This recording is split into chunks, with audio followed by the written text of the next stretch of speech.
Alright, welcome guys. So the first thing I'm gonna do is add the text and write the word hollow, Hollow, and enlarge it a bit as always. And the font that I'm going to choose here is this one, Tecton Pro. Let's just make it bigger, and here on the right side, set its fill to none. And then I'll go here to the appearance panel on the right hand side. Just in case you don't have this appearance panel docked up here, you can go up here in the windows and click here on the appearance panel. It will show up here most of the time as a small circular symbol that you can use, but I have docked it here already on the right hand side to work properly. So the first thing I'm going to do here is I'm going to add a stroke.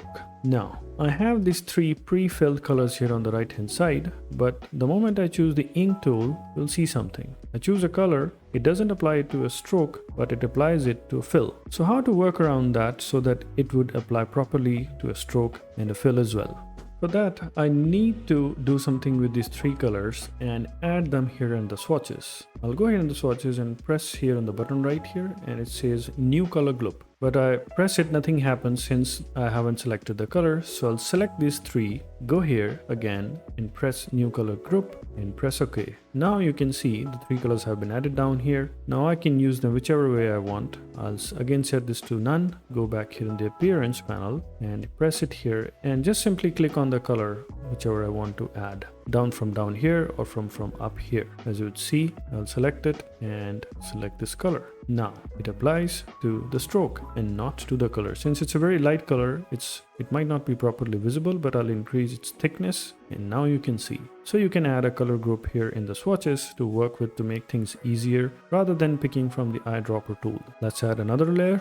To this, I'll give this magenta color, but I'll push it down. So the light color is on top, the darker magenta is lower. I'm gonna add an effect to it. I'll go to distort and transform to transform. And here on the horizontal and the vertical, I'll put 0.5 value and add 20 copies and kind of increase more. I think 40 or 30. Let's see, 40. Yep, it's nice. But as you can see, it's not that dark magenta color that I was looking for. So let me just increase a bit, press OK and solve this problem. I'll zoom it in. As you may see, it's not the dark magenta color on the lower. In fact, it's the mix of both the colors, the light pink and the magenta.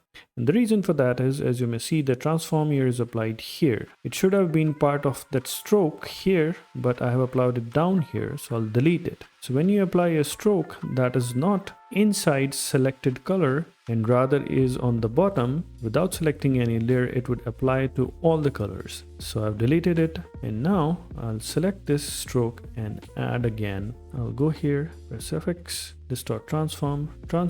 Now I'll give the same values, and this time around it would be the lower layer of the dark magenta color. Whoops, there you go. As you can see, I'll add 50 copies and press OK.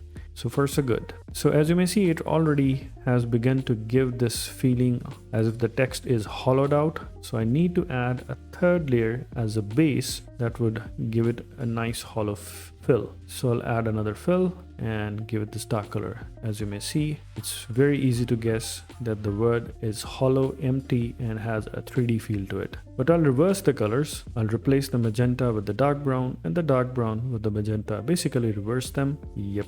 It looks much better now with the lighter highlight on the top and the darker drop shadow and a middle way color as a base. So it gives a nice feeling of a 3D hollowed out word. Now let's add a background. It's pretty simple, 1920 by 1080 pixel. I'll center it out and then simply give it a nice rich cream colored background, as you may see.